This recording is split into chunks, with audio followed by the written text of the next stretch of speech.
6:35, I'd like to call the AMSA Board of Trustees meeting to order. And take a look at your packet tonight.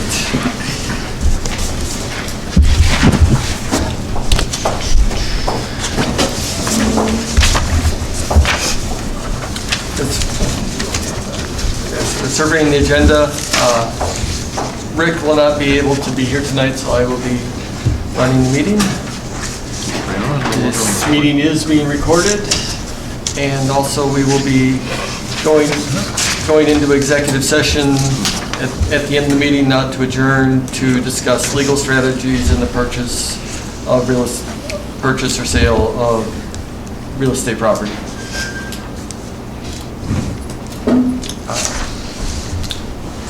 So I'd also like to seek someone who would like to be timekeeper for tonight and keep us on track.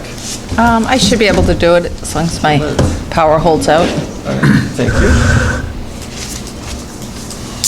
So first item is to approve the minutes from February 28th.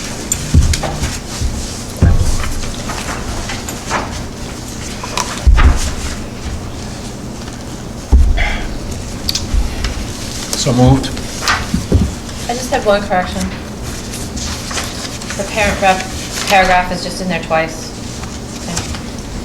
Roman numeral 10. That's it.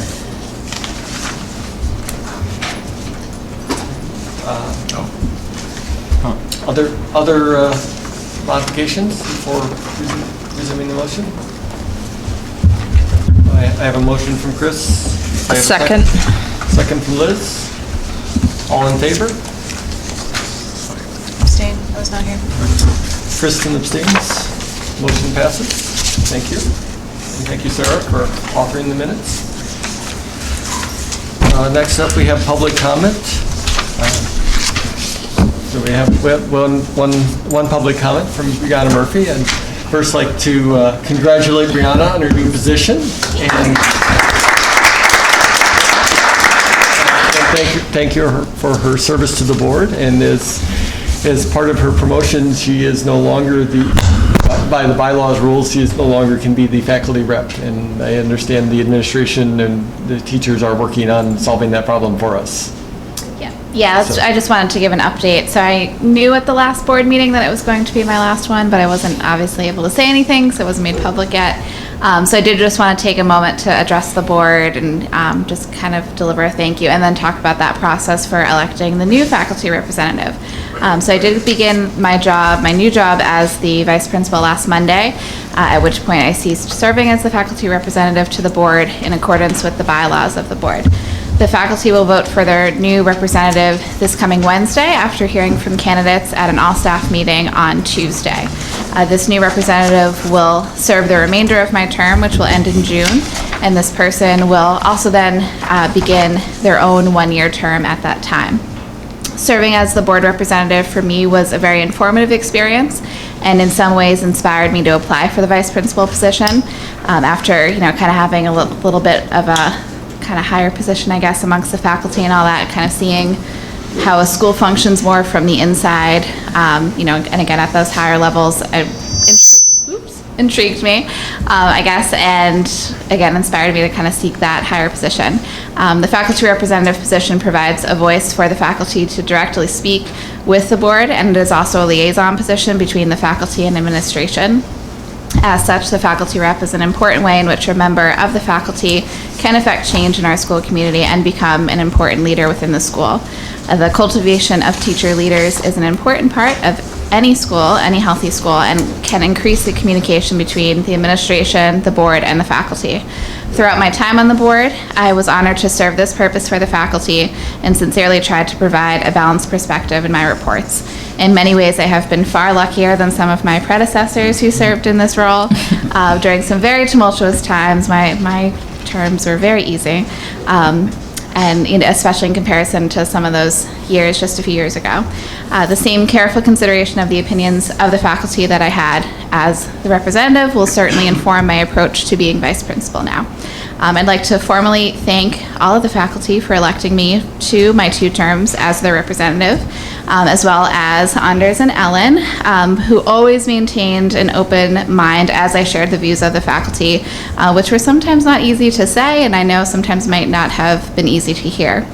Their constant willingness to listen models true leadership, which I think, as everyone has seen over the past couple years, really highlights some, exciting times ahead for our school. It has accelerated the healing of our school as well. And lastly, I'd like to thank the board as well for welcoming me and making me, feel like a valued member of the Board of Trustees. So thank you all.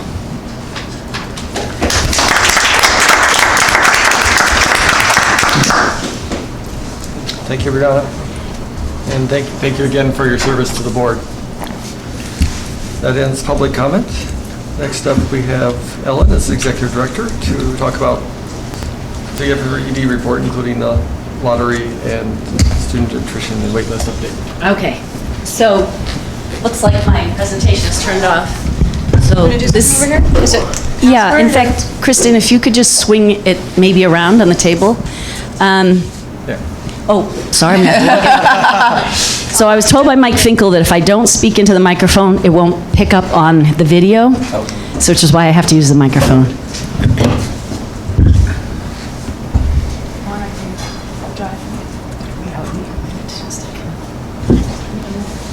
Thank you. All right, so this is ED report a la Ellen, which is different from Anders because, you can go ahead, the next one. So new kind of ED report. Anders is a writer. He wrote those ED reports. He spent weeks on them. But he's a writer, and I am not a writer. And I am more of a visual person. Oh, yeah. Is that Mike? That's up to you. She dims the light. Okay.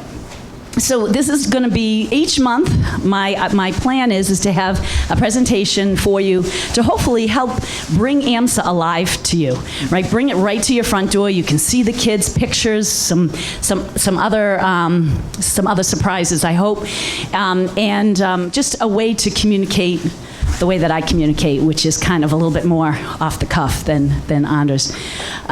So today we're going to take a quick look at the MCAS update. We had some MCAPs this week. Just give you an update on transition. A moment to express a little bit of gratitude. The enrollment update that Roger mentioned. The community outreach. Each month I'm also going to update you on what we're doing out in the community so that you can see the different companies that we're working with. And then something that I'm going to call razzle dazzle time. So we'll get to that at the end. Okay, MCAS update. So Sarah Snow did an absolutely fantastic job, along with all the teachers and administrators and everyone that helped her out, running a very successful administration of the English MCAS on March 26th and 27th. And so we'd like to say thank you to everyone who took part in that. That is a huge undertaking. It was different this year for the 10th grade. It was on the computer. And so it was new, and that first day was very long for the kids. But they did a fantastic job. And then next week we have the lower school ELA MCAS too, and Sarah will be running that for us. Good. All right, so the transition, it happened. And as you heard, here's a lovely picture of Brianna, is our new vice principal. We're absolutely thrilled to have her. Mike Naraki took the helm as principal on March 1st. Could not be happier. And Mike actually this week moved into the office with Anders and I, so now there's 3 of us sharing that space. So Anders has his desk and his table, and Mike and I both have desks, but it's working out very well. We all get along so well, and the team, is there and deeply established. So it's been fantastic. And then that's Anders and I at the UNICEF event that we spoke at. But anyway, so we're right on schedule. Everything has been completed at this point and seems to be falling into place. Next one, thanks. Okay, so a moment of thanks. First, I would not be here tonight without all of you on our board. And I once again want to thank you for the confidence that you've shown in me and for the trust. I look forward to many years ahead of working with you and for you. This has been an amazing transition, right? Roger had been working with us on this since the beginning of December, and so it's been quite a process. It's nice to have it to kind of pop out on the other end of it. It's been quite a roller coaster. I'd also like to thank all of our teachers, counselors, and staff.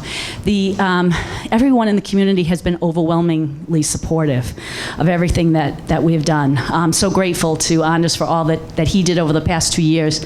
And many people expressed thoughts that it was a natural progression that they more or less expected to see happen. So people have been wonderful and kind, and it's really been just kind of a very low-level transition. So, and once again, to our students who have reached out with emails and they just took it in stride, and our parents also. So, just grateful to everyone. And our administrative team, especially our new team that we have in place. I have never had an opportunity to work with such wonderful people as we have the opportunity to work with each and every day here at AMSA. And it certainly is one of the keys to our success. You know, and never a day will ever go by that I'm not grateful for my friendship and my association with Dr. Lewis. It certainly has changed my life in so many ways. I could go on and on about the things that I've learned from him and the gratitude that I feel for him. I look forward to our continued partnership and friendship. And you were going to announce that you're now a Yankees fan. And I will never announce that I have become a Yankees fan, but I'm grateful. Thank you, Dr. Lewis, for all that you've done. Thank you. Okay, next one. All right, so now we're going to get into our report on our enrollment. So we had our lottery on February 27th, and this is where the numbers fell. At the moment, we have 103 students that we've taken in. These are the different numbers from each town. You'll see that we took in 58 students from Marlborough this year. You may remember the last year we were not able to take Marlborough students, but we're back up again. So that's where it falls right now. Now, that's not saying that these are going to be exactly the same even next week, because you know, people decide, they change their minds, and so as someone drops off, Linda then will just fill it. At the moment, we're looking at 103, but there's a possibility we could add more, and it kind of would depend on how many from the 11th grade, if other students leave. The goal is to get to 966. So, you know, will we bring in a few more here or there? Maybe, but they'll come off the wait list, which we'll get to in a minute. We also brought in 19 students in grade 7 this year, and that's basically because we brought in a very small class currently in 6th grade. And as the students are graduating, we have a bigger senior class graduating this year. There's 119 of them. Last year there was just 102. So we were able to take in a few more 7th graders this year. Okay. Student enrollment, you'll see, you know, we've had number issues in the past, and we're bringing those back under control. You'll see that we had 984 students in 17-18. We're at 973 today, and we will be at 966 in September. That's the goal, and that's an easy goal to reach. We've definitely got the situation with our numbers under control, so we should be all set for September. All right, so just to kind of, you know, give you an idea of what we're looking at for each grade. This is current, 106 in 6th, 144 in 7th, 158, 159, 152, 135, and 119. And, you know, you'll see that our 12th grade class is going to be bigger. But the goal is, and eventually, and I have a chart over here if you're interested, and it's part of our, it's on the website, but it's, the goal is 140. And we will reach that in a fairly short amount of time. I can take a look. It's like 2 or 3 years. We're basically going to have about 140 in all of these younger grades, and then these here, this will always be a little bit lower. Okay? And then just a chart, enrollment by town. And you can see light blue, this is Marlborough.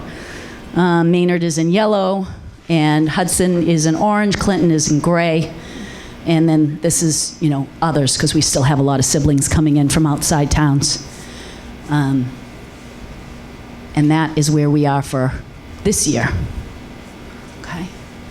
All right, so attrition, was asked about attrition, and this is current information. So as of today, we've had throughout, this is the whole school year from the end of August right up through today.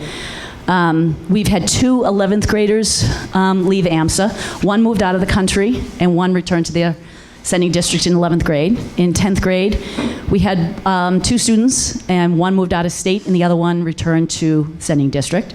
In 8th grade, we also had 2 students that returned to their sending district.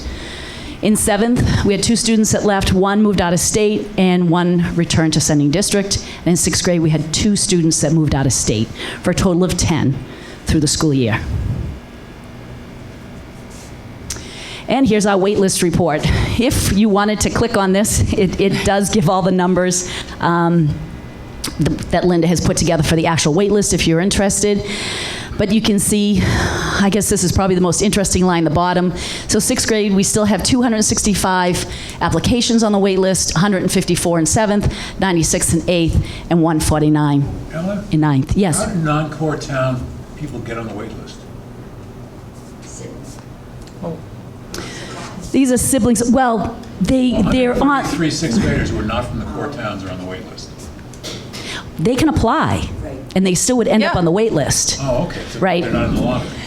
They They are part of could the be. lottery, but they would get bypassed. Yeah. So if Bottom of the lottery. yeah, Oh, okay. They If can you still think about be it, on. like last year when Marlboro, they couldn't take any Marlboro, it's possible you could end up with non-core town people if there weren't enough to fill the slots. and we actually did in 9th grade. We had depleted all the way through in like October, November. We couldn't take from the Marlboro list, and we had depleted all the other core towns because they usually have less students on the list.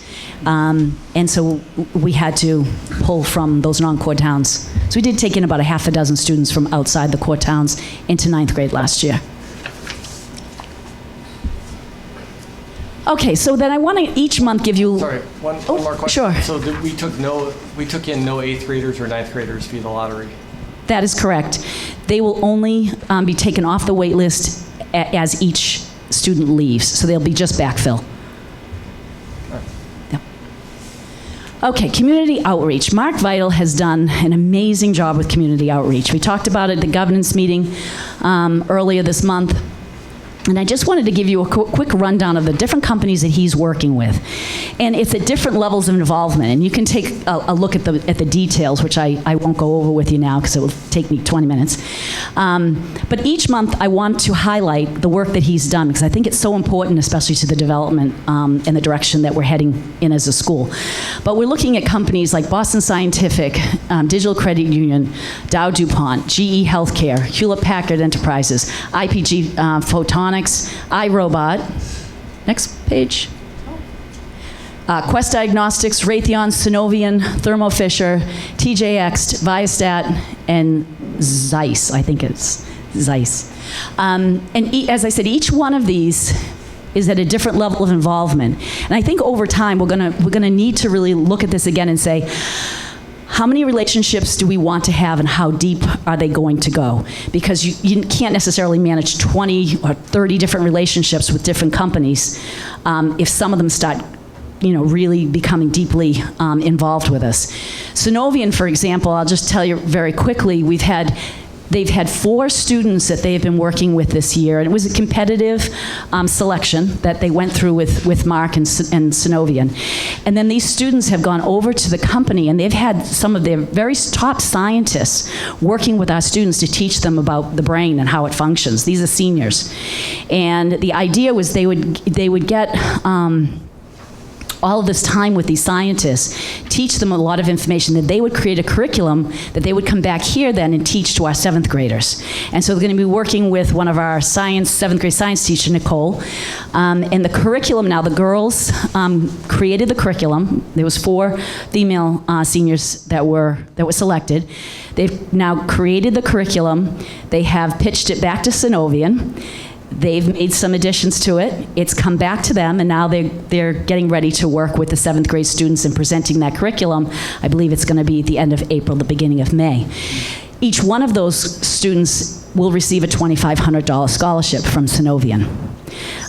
So there's also, he's working with Quest Diagnostics, and they're creating an anti-opioid video with the juniors, along with people at Quest. So he's doing some fantastic work. Next one. Okay, so I wanted to just tell you a little story. Liz, how am I doing on time? You have another minute. Oh, gosh. Okay, I can't do it in a minute. All right, so... Don't worry, I'll give you some of my time. Thank you. Yes. Arbitrary amount of time. Yeah.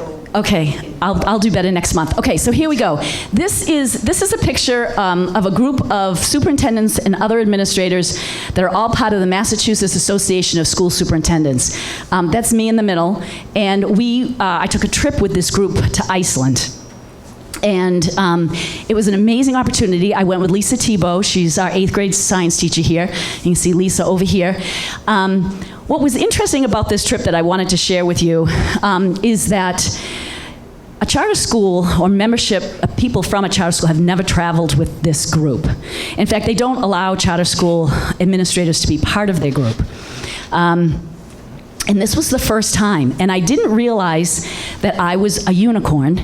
And when I went to meetings, they introduced me, and they said, "Oh, they're from charter school, and they maybe will answer some questions for us." And then, as I just was with the group, I came to realize that many of them really didn't want me there, which was a very hard thing for me to understand because I had never really found myself in a situation like that before.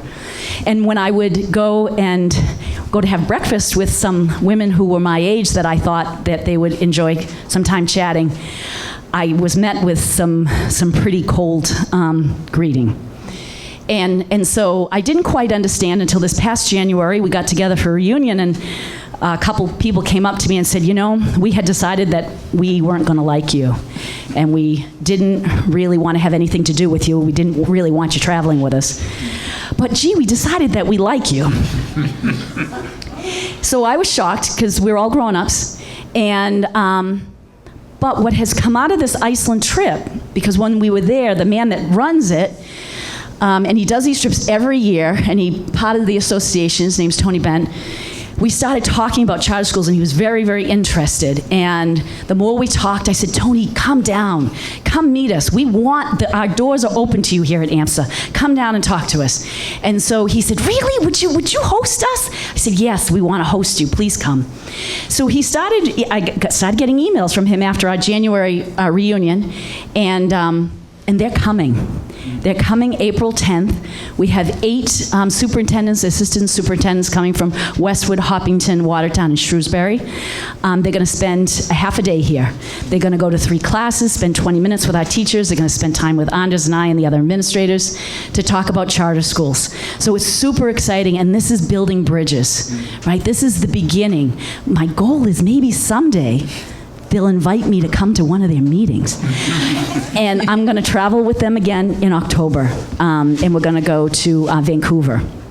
So I'm very, very excited about it, not necessarily for Vancouver as much as building the bridges with our public school counterparts, because charter schools are here to stay, and they're all our kids, and we all need to work together to educate our kids. Okay, so razzle-dazzle time, here we go.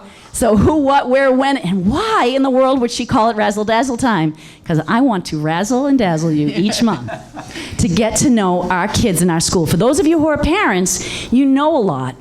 But maybe for those who aren't, you don't get to see how wonderful our kids are and why those of us who are here every day love being here so much. So that's razzle-dazzle time. Okay, this is quick celebrations. This is our AMSA math team placed first among small schools in a state math championship on March 24th. This is the 3rd consecutive win out of the last 4. They did a fantastic job. You can see Matt Villa here in the background. There's several other teachers that work with them. We're super proud of them. This is just to advertise a little bit. This is the AMSA International Festival, which is happening this Saturday. All our families get together. I'm going to have a table there for Guatemala, and it's going to be a fantastic day. So join us if you can, 11:30 to 2:30 over at Four Kicks. And this is just a little plug for our science night, and come see what our amazing science students are doing. Scott, I was with him today. He's working so hard, getting everything all ready. This is 6 p.m. here in the upper school. There's a reception over at the hotel across the street, starting at 5. Please join us. Okay, so razzle dazzle time. This is a short video that I would love for you to watch. Maybe you indulge me on my first night here. These are students from Peter Prue's 9th grade Modern World History honors class. They did a World War I gala, and they had these little mini projects. It's a 2-minute video, but I think it gives you an insight and a feel for what's happening inside of our classrooms and the level that these are 9th grade students, the level that they're being taught. So this is the AMSA Black Student Union honored AMSA's Unsung Heroes, and they did it over a period of weeks. And this is a beautiful little 1-minute video of this Black Student Union had gotten together, and they had created these thank you bags. And they presented them to all the substitute teachers here at the school. Very, very heartwarming, very sweet. And the substitutes thanked them and told them how much it meant to them to be recognized in that way. It was very, very sweet. Also on the website, so take a look when you have a chance. All right, this is just to let you know that this is the kind of work that the counselors are doing this year. They're having monthly opportunities for parents to come in the morning over to Four Kicks, and they're having little workshops with them. The one March 1st was coping with challenge. They're doing iGen, discussion about technology's impact on the youth, and then dealing with conflict. They're doing a fantastic job getting more information out to our parents all the time. How long is each session? They're about an hour. Yep. Okay, just some photos here. We had an adult talent show. You can see there's some of the receptionists there, and Bethany Bartolini. These are our merit scholarship. We have 2 finalists there with Mike and Brianna. This was the Women's Day conference that Anders and I spoke to with UNICEF. They're beautiful, beautiful, beautiful kids. We have a curling team here at AMSA. You might not be aware of that. It's a club team. Peter Prue runs that with a bunch of students. They came in second in the curling in Massachusetts this year. So that's a new, and it's club. It's not part of our sports program. And then you can see we had our DC trip recently. A couple pictures from DC. Ashley Palladini's in here with Liz Marina. And in here you have a bunch of our history crew at a wax museum, and you can imagine the good time they had there. Over here, this is a cappella, and then we have our fantastic Quiz Bowl team over here in the corner. Thanks, Jess Bowen, for all your work with Quiz Bowl. But they're a fantastic group of kids. And the end, we are so looking forward to spring here at AMSA, right? Everybody's waiting for the warmer weather. And this is a picture that was taken years ago, but you can see the flowers. They smell bad, but I can't wait for them to bloom again. And so that is my ED report. Thank you so much for your patience. Appreciate it. Any questions for Ellen? I just had one, Ellen, on the slide of the lottery, where we have probably 3 or 4 students who went back to their original sending district. Any common theme there as to why they went back, or all individual reasons? We do an exit survey with them, but they've been individual reasons. Linda has given me those, but they range anything from, they were going to go back in 9th grade anyway. It's typically 8th grade is not unusual for that to happen, and actually I think we're pretty fortunate to have it only be 2. And sometimes it's family situations, or they just decide that maybe they really want to go to Assabet, or they're going to go back to sending district anyway. Okay, got it, thanks. Yep. I just have a comment. Sure. So last year's trustee day must have been a little earlier because I was in Mr. Prue's class when he was actually highlighting the kids.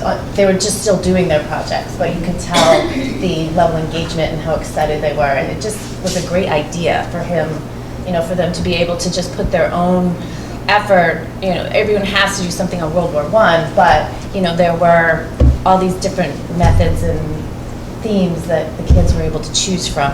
So it was really good. Yes, I'm still cleaning up the styrofoam that was sawed in my dining room. Like a battlefield? Yes. Yeah, that was Yes. trenches. Yep, he did trench warfare, and Yeah. yes, I still have little nuggets of styrofoam everywhere. Yeah. Thank you, Ellen. Jill, would you like to provide a parent update? Okay, I'll definitely be within 5 minutes. So I wanted to update the board. Our meeting with Danielle Gregoire was orchestrated by a parent, Maura Webster, and we met with Alan and Anders. It actually ended up being the same day as the Thermo Fisher unveiling. There was a snow day, so Danielle Gregoire was able to make it to the Thermo Fisher and then also come back. And we ended up just doing a tour. We didn't really get into a lot of bills and politics and how can you help the charter school. It ended up being more of a fence mending. It turned out she had had some prior experiences with administrations past that left a sour taste in her mouth. So Ellen and Anders actually did a great job of mending that fence, and she's great. She definitely, she doesn't hold anything back. She says it like it is. So going forward, if it turns out there's something that she can help us with, I feel like she would be dependable, and she would tell us what she could do and what she couldn't do for us. So it was great to make that connection, but I don't know if it's going to go anywhere at the moment. But at least we built that bridge. The parent rep role, at the PTO meeting on Tuesday, the PTO announced that they're going to advertise for the the parent rep role. They'll probably just send an email asking for people that are interested. So that will be coming up hopefully the next week. I do know one person that would be really great as the parent rep, so she's on board and she's going to throw her hat in the ring. So I know we'll have at least one good person to choose from, probably plenty. And then I had an idea. I know the letter that went out recently to the community regarding the Board of Trustees, sort of just an all out there letter. I had an idea, maybe, I don't know if you guys would be, think it would be worth maybe sending a letter to the parents on a development type of idea. Not so much like you don't have to join the board, but are you a parent? Are you connected to, Synovian or Quest, or, word it somehow like, you don't really need to be on the board, you don't need to join our development committee, but do you know like a higher up at your company that we could get in touch with, or do something just to get a parent's sort of connection to maybe some other possibilities out there. So I wouldn't mind working on something like that, but I don't know if it's too,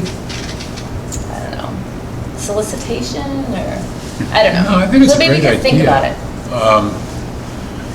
I think what we have to give some thought to is like, what are we asking What's them the for? ask? What are we going to do Yeah. if they say yes? And what kind of experience do we want to deliver to them? So it's kind of, it's like figuring out a whole messaging strategy for that audience. Right. Like, what do we want their experience of this to be like? And then, and then doing it, and seeing what we get, and then learning from it. And I think to try and keep it, like, be careful, but also keep it low key, because we'll do it, and maybe we'll get a few, or maybe we won't, But it's going to be that'll be developing at the same time that Ellen is trying to figure out what we're going to do with 25 companies, Right. and who's going to be a gold company, a platinum company. So yeah, I mean, I think having some kind of a catalog of engagement opportunities for parents that are, from my perspective, they're development related. So, making friends with corporate people, bringing, maybe ask them to invite somebody to a specific event rather than just make a referral. Right. Well, yeah, but there could be different levels of involvement. Yeah. If the parent just wants to give us the connection, or if the parent wants to be involved.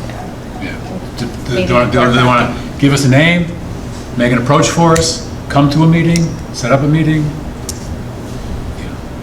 Yeah, we could. Or, I'm thinking, or even just inform us of opportunities within the company that they work for. Yeah. Yeah. I think it's a great idea. I think it's a great. Yeah. No, I think Okay. it needs to be done. It's long overdue. And actually, from Roger's point, that's a great, because you have the no homework option. You know, I'm willing to tell you a little bit what I think about my company, Right. but I don't want to do any more than that. That's great. You know, you're doing a service by doing that, and you don't walk away with any homework. Yeah, I think So, we should try it. so Chris, what's your ideas on next steps toward this idea?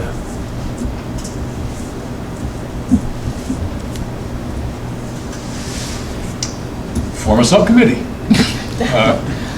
Yeah, so I think some people need to sit down and think about,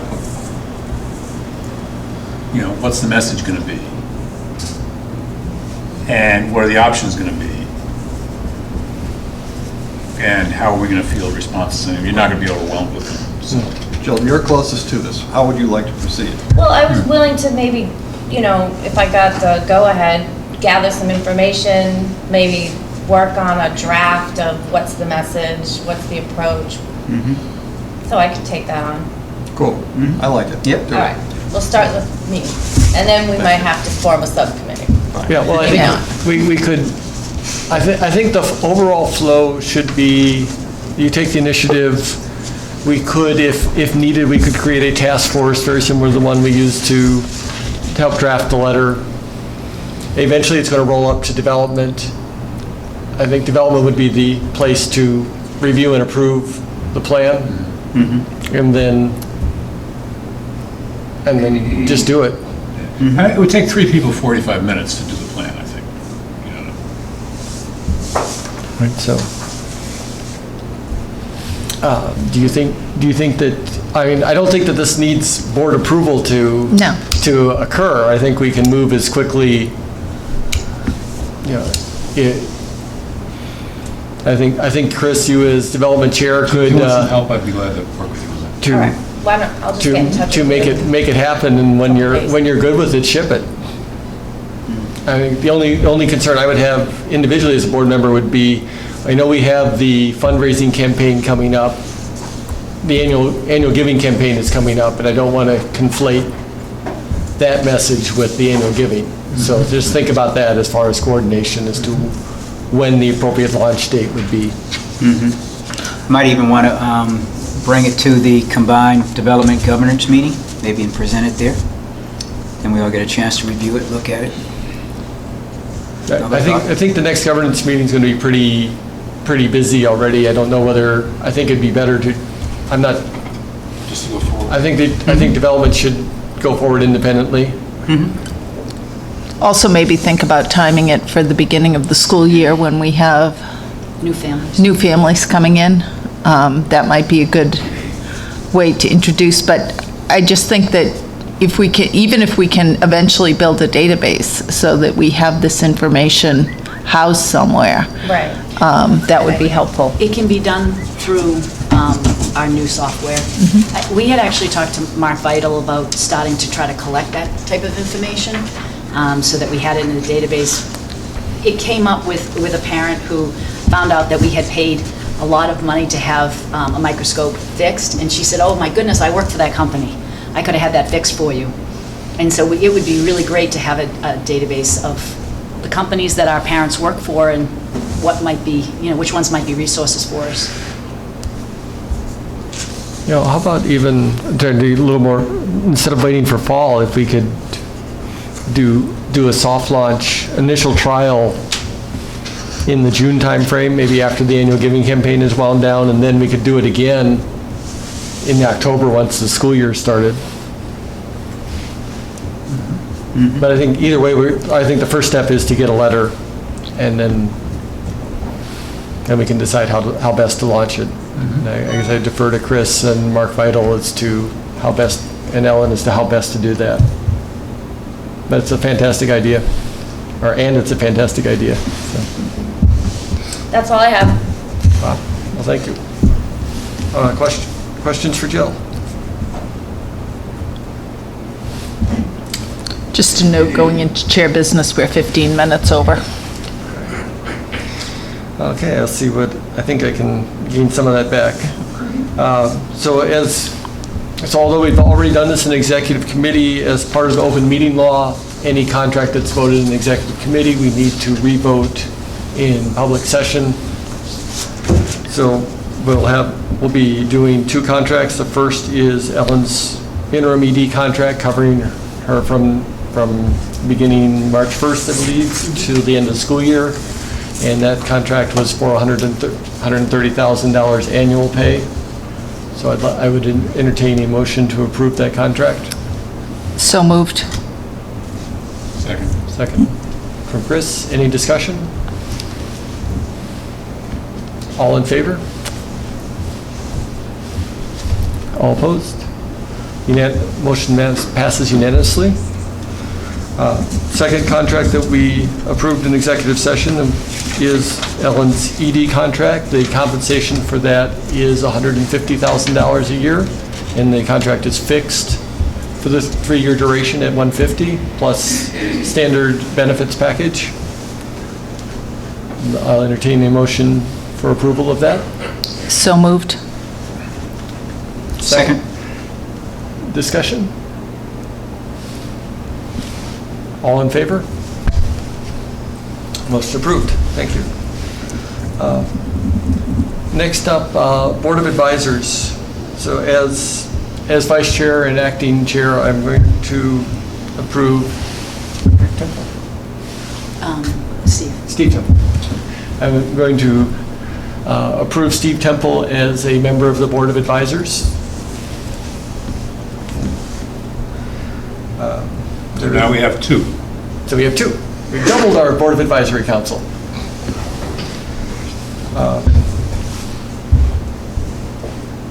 Next, I'm going to go out of order to step E next. We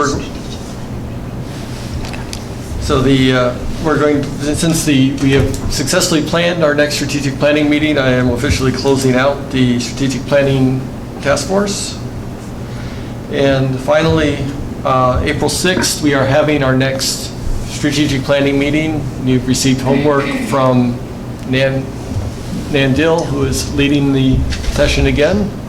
Are there any questions at this point about the homework or the meeting?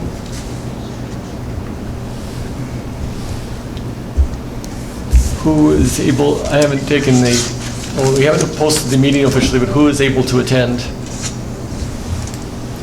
So Nan said she needs it before what time Saturday morning? She wants a Friday night. Yeah. Yeah, she wants it Friday night, but then she said, but she won't read anything that she gets after Saturday morning. All right, so before we go to bed tomorrow night. Yeah, in business terms, before you go to sleep on Friday. We're sure it's that late, because the first one was like 6 p.m. Oh, It's is it? the last one, it was really early deadline on Friday, but this is definitely Send by Friday, we March have all 29th. night Friday, because that would be. I think, I believe that since this says you would, 11:59. Will not be included. Yeah. Okay, good. So she did give you that material received after Saturday will not be included. Excellent. For the procrastinators in the room. It is what it I think is. before you go to bed tomorrow night, that'll Yeah. be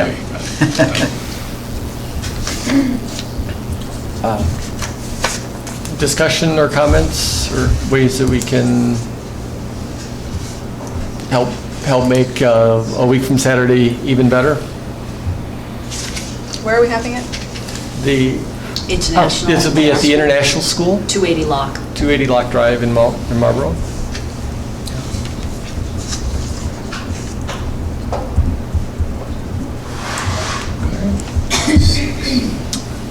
Any other questions for Chair Business? Liz, I'd like to pass it to Kristen for Finance. Okay. We have another consistent month this month. Thanks to Leanna again for pulling all this together. She did some extra analysis for us too. We met last week and we reviewed the numbers. Net revenue total income for February was $1.3 million, exactly on budget this month. Two swings netted that. We've been having favorable tuition each month versus budget, which we did increase in the budget 2 months ago to take to the bank because we had confirmation that we were going to be getting that going forward. And we also had some timing associated with athletic program fees and some grant money, usually just estimates until the actuals come in, and so we netted really within $3,000, which was excellent. For expenses this month, total expenses came in at $1.2 million, again, right on budget, within $5,000 this month, so great job there, keeping everything in check. Ups and downs during the month, legal expenses were under budget this month. Again, this is timing, and they're just generally coming in lower. We don't have any issues this period that we're dealing with. And our fringe benefits, as we've noted in the past, are above budget because of some last minute items that came up that were unbudgeted this year. So that's also something that we've addressed in the full year forecast and taken that to the bank. So on a full year basis, we are still expected to come in favorable with a surplus to the budget this year. And on a year-to-date basis, we are seeing that so far that we are ahead of budget on our surplus by $248,000. So, any questions? So the anticipated surplus for the year is 538? It is expected to be about $634,000 at this point in time, right? Barring any unforeseen expenses. Okay, all right. I see, 100 over budget, okay, good, thank you. Okay. Questions for Kristen? Any questions? More questions? And just one more thing too, so cash continues to hold stable, obviously in line with our expectations. For the period ending February, we held with $10.2 million in cash. Our receivables are $100,000. Our total current assets, $10.5. Fixed assets, we did have some payments for CapEx last period, which were in line again with expectations. And we see that cash looks very high right now, but over the course, I'm sorry, 6.6, I was reading the wrong column. I'm like, well, that seems really large. 6 million in cash. It's a little bit higher than what we forecast for the end of the year due to some timing with some payments that will occur in June with the lump sums that occur before they go on holiday. Okay. So, all the same, no strange items going right now. Thank you, Kristen. Education. Yep, just a brief update. So we had our March meeting, and we now have transitioned over with Mr. Noraki as the principal, so he will be representing the administration going forward. So this month, we really just did sort of a reset the agenda in terms going forward, and Mike came in and introduced himself and talked a little bit about sort of his philosophy and what his plans are going forward. So we initiated him into the Ed Committee. It wasn't too bad. And so we did have actually it tags along nicely with what Ellen was talking about. We did have a discussion in next month, which is almost next week probably. Mark Vital is going to come in along with a student who I met at the, when we did the Thermo Fisher unveiling of the microscope, because she had gone off on her own and got an internship for this summer. And I was just very impressed with how she went about it, because she just basically went out and cold called Harvard professors, and didn't, a lot of times when we think about the students getting the internships, it's like through connections and that sort of thing. And so one of the things that I'd like to do on the Ed Committee is really sort of develop a best practice sheet, or just something instructional if students are interested in going out and getting internships and that sort of thing, just as a resource for students to use. So Mark's coming in, the student's coming in, she's going to sort of talk about how she went about it, and it's just something that hopefully we can just post out on the website and maybe also make it more of a pull, so that it's not just Mark sending stuff out, because the students who are on the Ed Committee now, they gave us some interesting feedback. One, the emails don't always get their attention. But also, there's just a general assumption that the top 4 or 5 students with the highest GPAs are going to apply for them and get them. And so I think that there needs to be an understanding that there's a wider opportunity out there for more students. So that's something that I would like to build up. So we are going to be having them at our next meeting, and hopefully that's something that we can start developing going forward so that they are aware. And also, it's interesting because I was looking at your list. The city of Marlborough also has some summer internships. I don't know if they consider high school students or just college students, but that's another one that I've seen out there.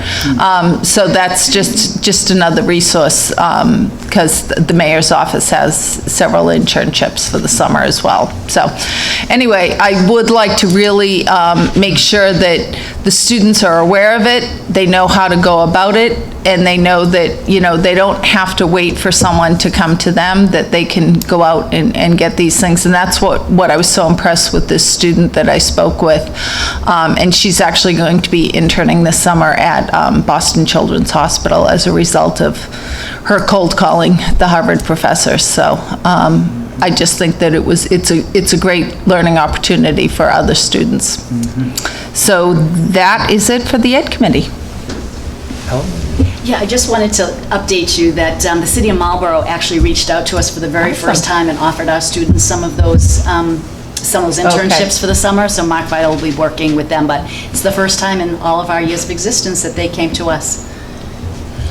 Boy, that's great. Having the student-initiated, prospecting mission or internship slayer or whatever. I was so impressed talking to her.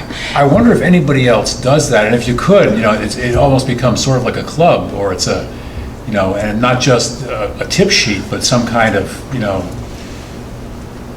don't know what you would do, to encourage people and to build that cohort. People are going out and creating these things. Yeah, no, I absolutely agree. I just think that, and obviously she's someone who's doing scientific research anyway, so this is where her passion is. But I think that, just to understand, depending on what your passion is, looking at what the opportunities are out there. Yeah. I think it's sell it, and it's just all kinds of life skills thrown into that. I think it's great. It fits right under the title for me of AMSA, developing tomorrow's students today for leadership. What a great leadership example. Oh, absolutely. Yeah. Absolutely. AMSA students don't just get internships, they make it. Yeah. Exactly. Yeah.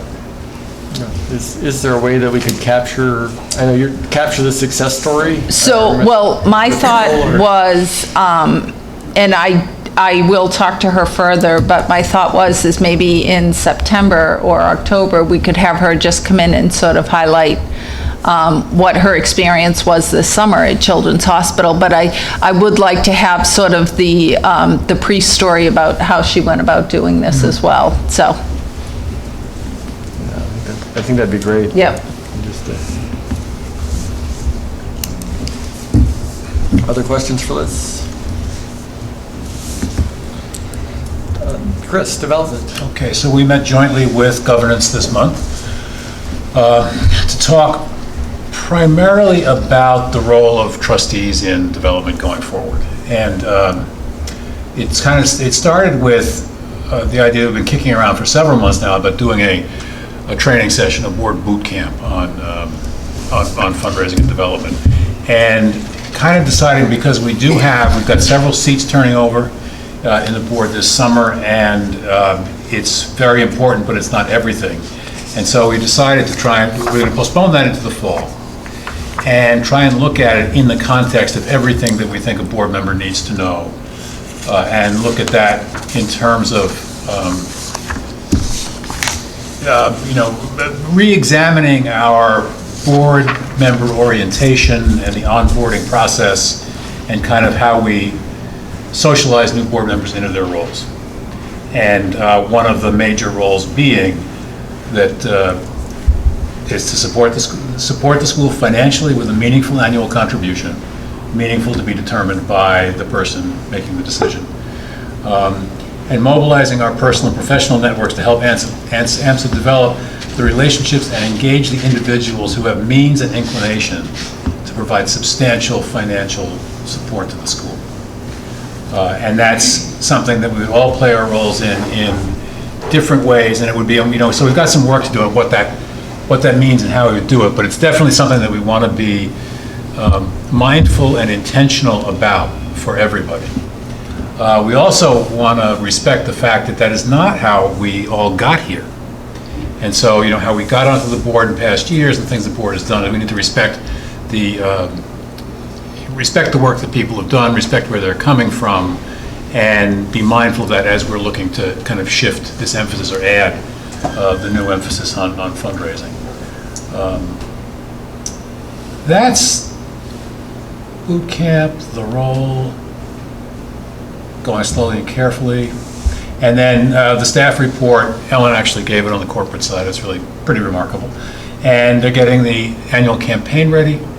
And we're expecting at the April meeting, Mark is going to present us with packages that are going to be individually addressed to us, because we're practicing best practices. And they're going to solicit our support. And we're all going to give a meaningful gift. That's it. So when No, I think that. And the role covers it. of the parent rep and the faculty rep is still more traditional, not necessarily the new financial expectation. Right. Well, again, I mean, it's not required, maybe suggested. yes, I think to be determined. It's kind of interesting because now as are those reps members of the board or not? Are they just this special kind of creature that's different from us? No, the governance, put my governance chair on, they are full, the parent rep and the teacher representative are full trustees. They have a vote, just like everyone else. They are full members of the board, period. But they're not recruited in the same way? Yes, So they're they recruiting. shouldn't be expected to contribute. So this would be a conversation we have to have. So Okay. I would push back on that and say, yeah, they should. And, they decide what's meaningful, but to be a trustee of this Well, they institution. still contribute. I meant that number two, Oh, going well, to your company and, again, without prescribing, so we're not prescribing what it is, but that they would come, everyone would come to the mindset that I'm going to do what I can in my role in the world to help AMSA connect with people who can, help us do that. And, right, so it can be worded the same for both, but, okay, no, that makes sense. yeah. And You don't and want also- to, you don't want to scare anyone off, because sometimes it's hard when we're recruiting those roles to begin with, that there's like this higher, especially monetary expectation. So again, that's a conversation that Yeah. we have to have. Yeah. Do we expect this of trustees or not? And then is the expectation different for these trustees Yeah. than it is for those? And so we got to figure it out. Yeah. But it's also not like we're going to deliberate for 3 months and then we're No. going to have people sign a contract when they come in. Yeah, exactly. Right, At so- the end of the day, it's everybody's personal choice. Right. And Yeah, of all of the, as we shift expectations of ourselves and each other, I would expect that the parent and the teacher reps are sort of at the end of the line. Right. So we want to Okay. be gentle. And we don't want to go until people are comfortable with it. So that's my point of view, but that's just my point of view right now. Other questions for Chris? So I think it was thank Chris, it was a great idea to have a joint development governance meeting. I think that was very successful. Maybe we could do every other or something going forward. We'll see what makes sense, but that was a very successful and productive meeting.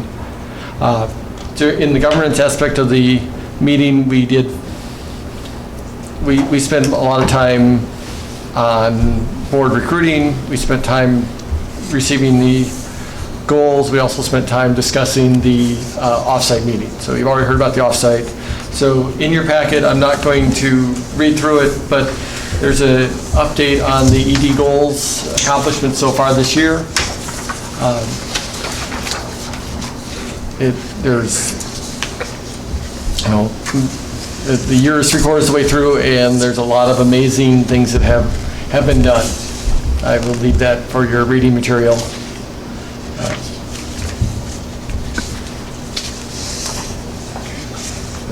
I'm particularly call out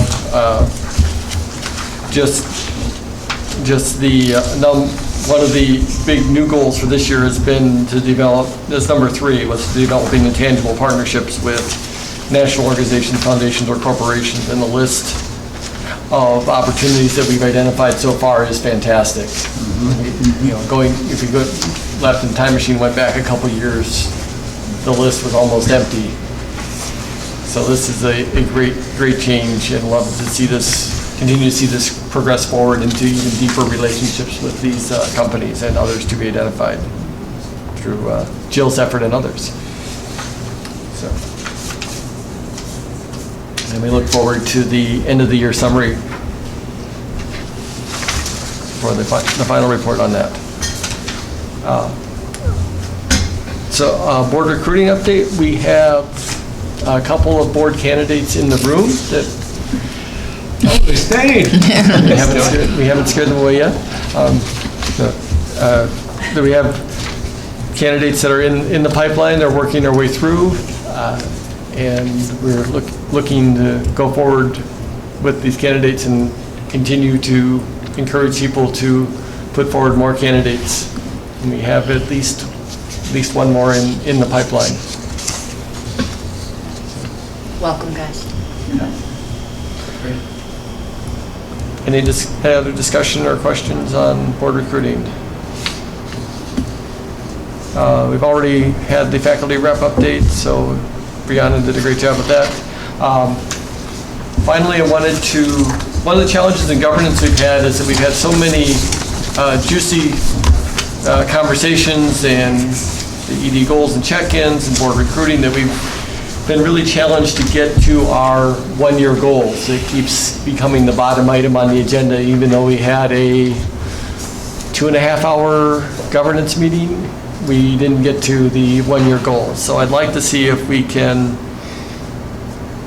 spend like 10 minutes to at least survey the goals that we've got right now and say which one of these we want to move forward to next year or adjust. Just have a initial discussion as to create a foundation for the governance discussion on our one-year goals. So are we referring to an exhibit here? Yes, so in your package, you'll have a one-pager that looks like this. There we go. Title 2018 Board of Trustee Goals.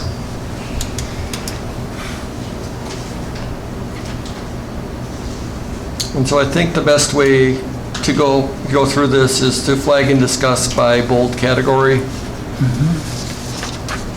And then at the end, I'll save a block for other goals or things that did not fit in the categories that we currently identified.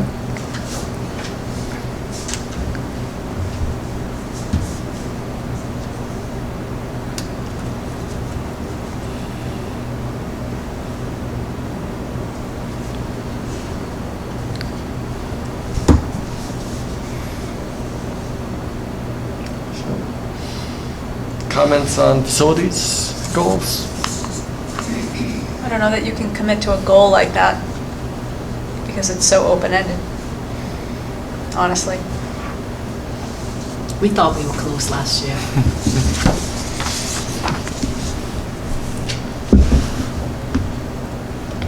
Should it be reworded that it's maybe short-term and long-term? Or, I don't know, No, I mean, or just get more specific? well, I mean, for those of us who sit on the facilities calls, right, and whatnot, when we discuss these topics, the market is something that we have to watch. We have the ongoing landlord discussions. You know, we can commit to do a short-term lease and lock in, but that changes potentially the negotiation of the rest of the opportunities that we have, right? So I think that we would like to work towards this. I just don't know that we can commit to have something done. The goal might be have it done. If we opt to meet the goal, we may make a bad choice for the school. rather than wait for the right choice Yeah. from the school. Yeah. So I think that's a conflict that we don't necessarily want to have. Right, what I think I hear you saying is we don't want to have the wrong goal and That's right. and accomplish Yeah. it. That's right, that's right, that's right. So maybe for facilities, I would suggest that the facilities task force take a first crack at what our goals should be. Does that make sense, Ellen? Sure. Happy to. All right. Communication goals. Roger, let me just back up for a second on facilities. I'm just thinking, and maybe it's covered in here, but relative to a contingency, if these buildings were sold, maybe we have a date where we have a contingency plan established. Makes sense. Yeah, that part of, one of the goals could be, and again, a suggestion for Ellen's team to establish a contingency plan or plans. Okay. Well, is it even a board goal now that the facilities task force is the administration's? I still think it is, because having facilities is critical to the school, I think that the board has goals. Okay. But I think that the change is that the administration is doing the Driving it. day-to-day and driving the operations of the facilities. Does that help? Yeah, I think the contingency plan thing is probably, Yeah. for a one-year goal for 2019, that's probably it. Mm-hmm. Is that, for the range of realistic scenarios that we anticipate as possible, we know what we'll do if one of them comes true. What more could you? Could we do with the time we have? Yeah.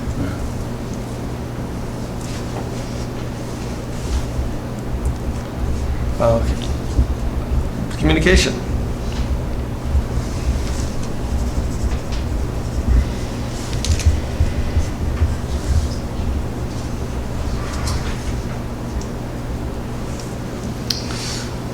The second bullet point, the new hire orientation meeting, is that the orientation for new board members, or is that orientation for I think it was for the new teachers. teachers? Okay, okay. So I think we just need to clarify that.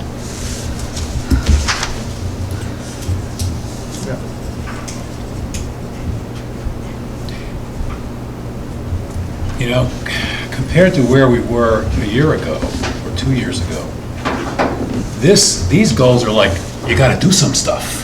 So let's make sure we do 3 of this, at least 2 of that. But now, like, doing stuff is not an issue anymore. I think there's lots of stuff going on, is that, we're getting some newspaper notice, the videos are piling up, and maybe it's not about being productive now, but it's more about developing strategy around it. Which we may have, I just don't know it.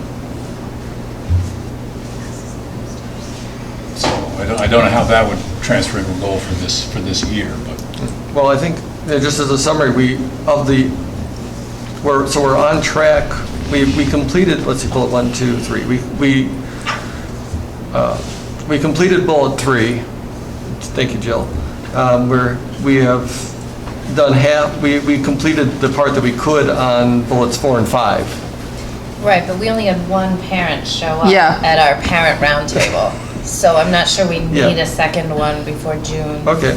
Actually, I was going to discuss with you and maybe see, we could talk to the PTO about maybe it's something that we tag team with them at a PTO meeting where parents are already there, and maybe after the PTO meeting, just hold the roundtable so that we're not asking them to Right. come out to another meeting. So Yeah. maybe that might be, because to your point, and actually it was funny because I was telling Dave this, we had 4 board members and 1 parent, so I don't think that's, I mean, and it's a good thing in a good, in a way, because obviously, if you remember a couple of years ago, it was, 40 or 50 parents, and, Yes. it either ended in tears or screaming and yelling. So I think that we've come a long way since then. So now we just need to figure out how we can best engage with Yeah. the parents.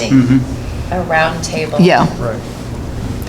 So- After a PTO meeting would be a good idea. Yeah. So what I'm hearing is for that particular goal that I'll look to Jill for your feedback on that, but we're going to adjust that. Right.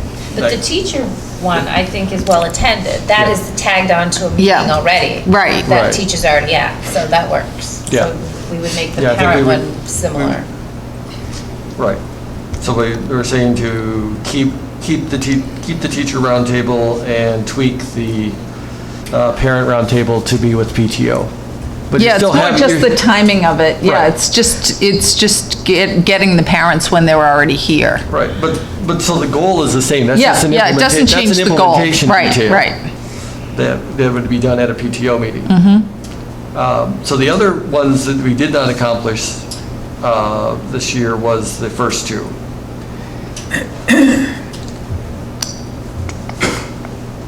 So, but I think, the question would be, the question for the first two is, do we think they're valuable to do? And, i.e., should we carry them forward as goals into next year?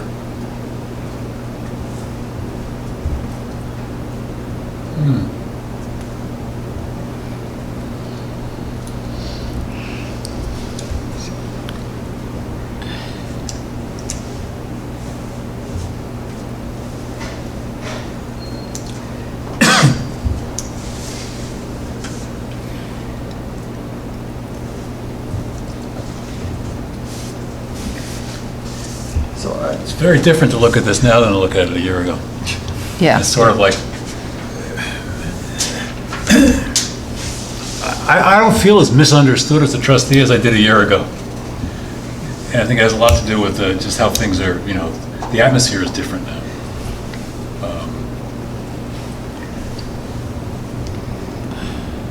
So, I don't know. Well, I think, Just that it's not as urgent as it was. right. I mean, it's not- Yeah. I think we should, I want to keep this momentum going forward. I don't want to lose Yeah. momentum, but I don't want to also, I want to be very conservative with our time. We have a lot of big challenges in front of us, and we don't want to be spending effort that's not going to be productive. I think I would like to try bullet number 2. I think that's a easy piece to be done. I will. That would be scheduled for August, correct? Yeah, it would just That's be when- scheduled for August. Yeah. That one of us, I'll volunteer myself, to give a quick presentation of the board to the new hires here at the. Yeah, I'll just add that onto the schedule. Yeah. That's easy. Yeah, I think that's a good thing to do. Yep. What about the first bullet? Could we do a video like Ellen and Anders and drive around and? Get coffee? I don't know, you gonna take our idea there, Joe? Cars, drinking coffee. I don't know. Ask Mr. Finkel what we can do. You wanna drive with us, Joe? I'll be in the back.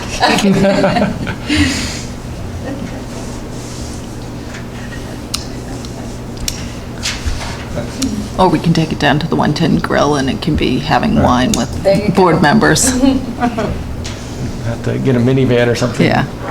Well, I'll put that as a maybe and move onward. Yeah, I'm also thinking part of it maybe could even be like our policies that the board has put in place.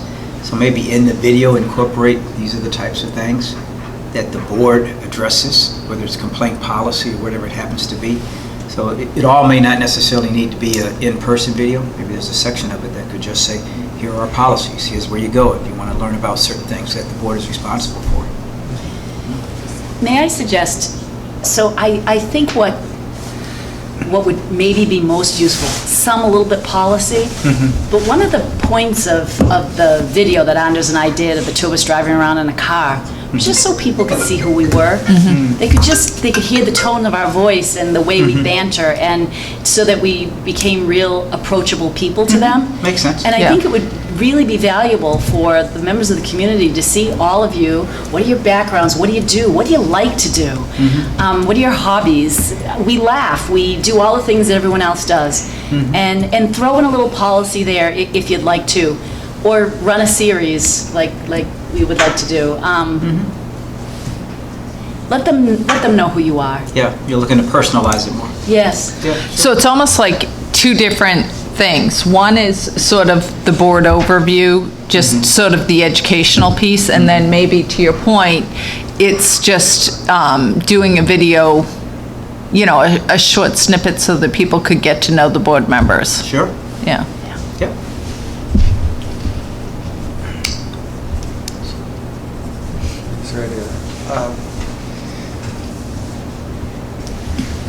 So the last, the first one we completed, I think that was, I think that's not carrying forward. In refinement of clarification, missions, and values, I think we will make more progress on that in the April 6th meeting. We've decided to not look for the school motto, that the core values speak for themselves. We have had, Chris, you had done a lot of work on the statement of guiding principles. I don't know, did you have thoughts on whether we should carry that forward or set that aside? You've done a lot of work on that in that area. Yeah, I'm not sure, do we ever complete it? We did a lot of work on it. Yeah, I think it's, well, complete as of the last revision date last year. But I think we could probably set that aside until, because we're going to have, so out of April 6th is going to come some things that are important for that, particularly, you know, as we get to the, you know, the whole dealing with the tension between excellence and inclusion, or between meritocracy and whole child, or whatever that tension is that we're dealing with, to deal with that. So there's going to be an articulation of that comes out of it. There's going to be allied with that some kind of articulation, I would think, around the whole academic excellence committee process that's going on. Yeah, we've been doing a lot of work with them, and actually had a conversation just exactly what you were talking about. And members of that committee really are coming around to the idea, and we had a discussion around it, is that we really aren't that far apart, that the gulf that has existed here for so long, we're starting to come together on it, and we're going to make it part of our August professional development to have some of those discussions, share ideas in small groups, and we're going to spend some time around that, because I think that many of us are beginning to kind of, you know, change our thoughts just in little bits, but I think that we've got some great ideas on how to get that conversation really happening here at the school. But I think it's less than I thought it was even a month ago. So it sounds like letting these processes play out a little bit and then come back to saying, does this one pager do it, or how do we need to change it? Yeah. So I think what I'm taking down here. Do it, but do it in the fall. We'll do. I think we're sort of this area. I think we're sort of on hold until the 4-6 meeting, and that some goals will come out. Goals will come out of there. Yeah. Next one is the move toward competitive salaries.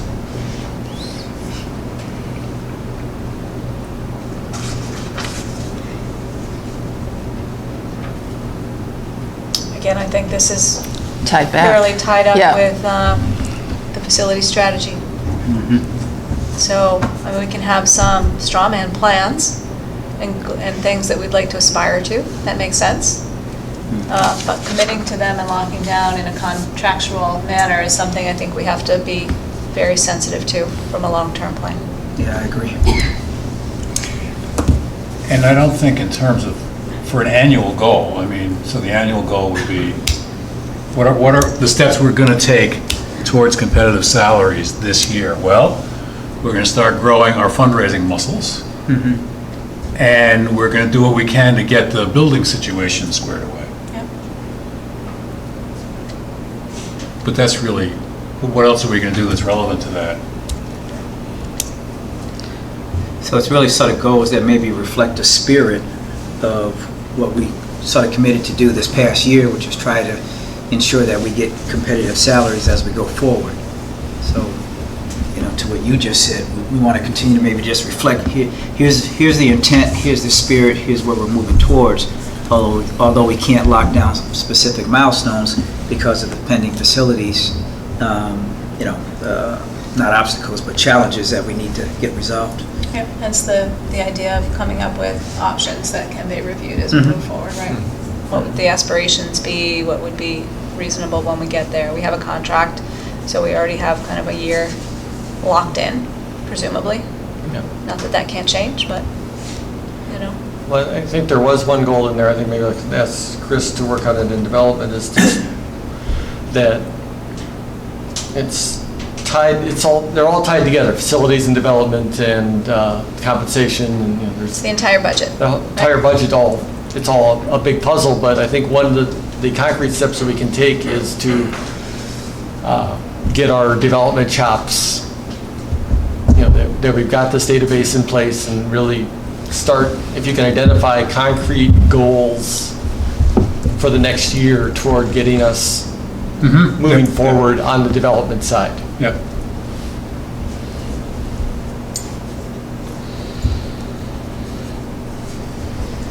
So goals for December 2019 or June 2020? These are running on the school year.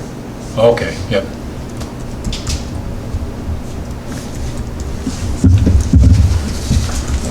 The goal is to create SMART goals for them, and so, you know, set a date and a concrete goal. Okay, yep. Other goals that are not in the categories mentioned. Okay.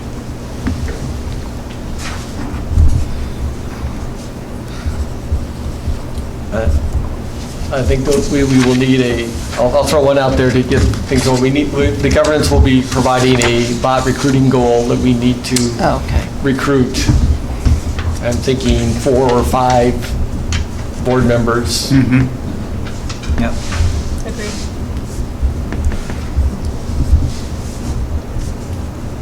Other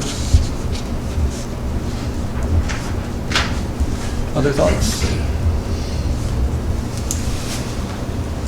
Well, thank you.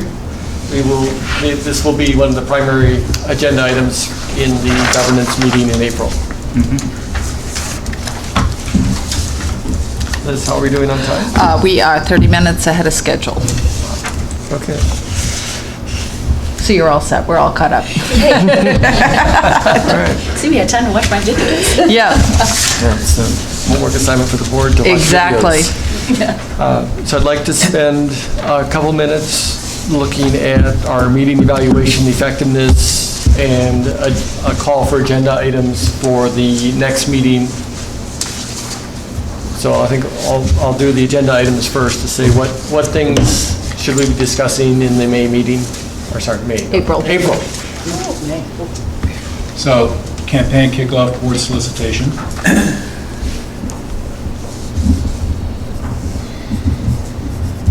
Okay. We're starting to talk about the budget. I don't know, will we have preliminary numbers? I hope so. Yeah, I think we'll have preliminary numbers for next month. How much Time? would you like? How much does everybody want to know? Why don't you put in 15 minutes to start, because I think it'll be preliminary at this point. All right. Thank you.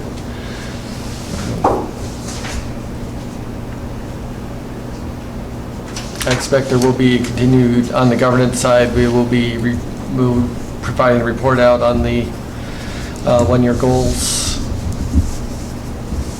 and board recruiting. I expect governance will need at least 15 minutes for that. Sarah? Did you set a time for the board solicitation? Did Chris? So Chris, how much time do you think development would need? I would say 15 is liberal. 10 might do it, so. Let's go with 15.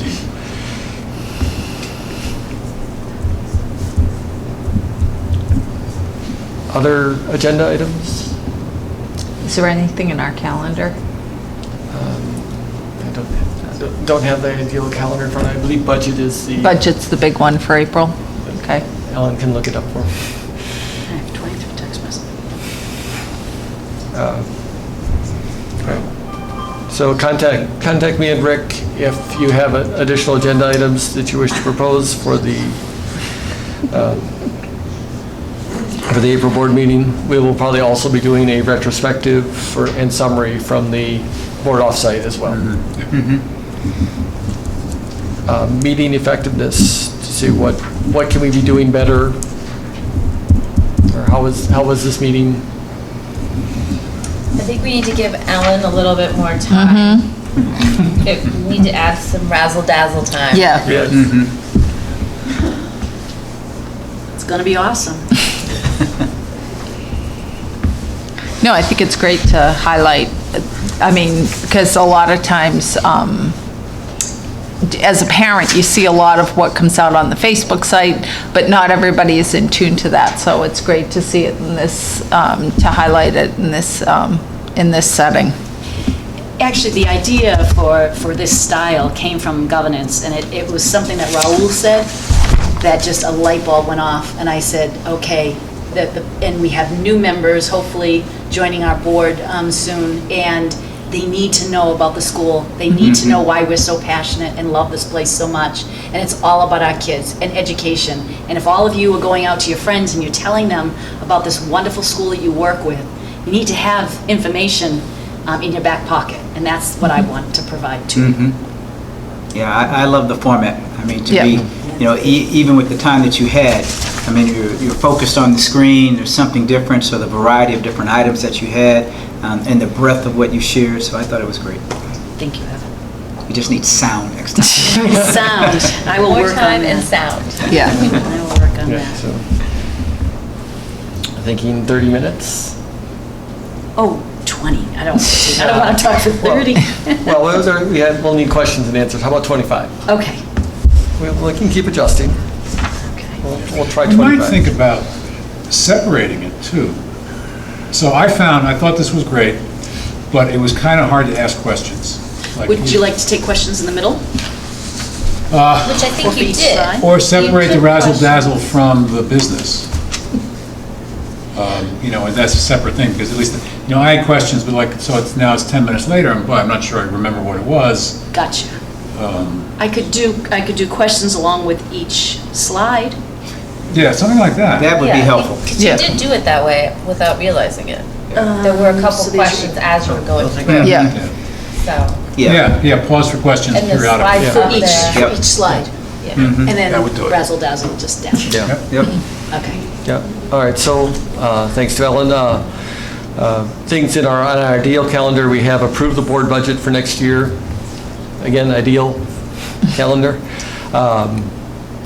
Check in on our SMART goals. Well, we will hopefully be having, governance will be proposing SMART goals in the April meeting. ED report, including the SAT and PSAT results, if available. PSAT is, well, sure, we got the results in December. I can give it to you in April. Okay. We'll still have it. Yeah. We still have them. We still have them. All right, well, if- timing. maybe the timing's not right, we can adjust that. ED conduct faculty and family surveys, I think we're going to discuss in governance, and we can talk about that. And faculty and parent rep nominations if available. So hopefully, at least we expect to have a faculty nomination coming in. And governance to conduct a bot self-assessment. So I don't think that will happen. We got more than enough things going on. We will just postpone on that one. Thank you. Other comments on meeting effectiveness? Well, I'd like to see the votes closer to the beginning, so that these are the action items that we know we really need to focus on, and to have them sort of buried within this. It is unusual in board meetings that I've been to. Typically, it's, we're going to vote on the following things, A, B, C, and then you have discussions of those, then you have the vote, and that leaves you time to relax and have whatever strategic discussion you want after that. All right. Otherwise, you have to force into a particular time slot these votes, which are the critical items of the meeting. So if you can push those up, that would be terrific. Yeah. That's my only suggestion. I like it. We should try it. So what we're saying is it all at the, so we could do, we'll still have the opening items and approved minutes, but right after approving minutes, do we want to? Approving a minute is the vote. Right, So do we want to that's- have all our? That's the first one, right? Right. Do we want to have all of our It's the other- votes Yeah. up front? Yeah, up front, the things that, I would, see where you see vote, just move it up with a, Right, we could have a section called board votes. Yeah, and then you can have a discussion before the vote, obviously. Right. Right, but everyone knows that, hey, this is an important discussion because we're going to be called upon to make a decision. All right, then the other items, while they're interesting, they can come after, and then we can more leisurely go through there, rather than worry about, do we have enough time for this important vote that's coming up? Yeah. Anyway, Yeah, I think we should I like try that. it. more typical board agenda goes that way. Yeah. Let's try it. Okay. Other comments on media effectiveness? We got a couple of great ideas, and we've built the agenda for next meeting. At this point, we'd like to call a motion to go into executive session to discuss facilities and legal strategies, because discussion in open session would be detrimental to our position. I will be inviting Liana and Ellen and Anders, if he wishes to come to the executive session. He's saying yes. So moved. Second. And this requires a roll call vote. Is that you, Ed? Yes. Ev and Liz. Roll call vote, starting with Kristen. Aye. Aye. All right. Aye. Aye. Aye. And with that, I'd like to close the meeting. Thank you. Okay. Meeting start in about 5 minutes in the conference room.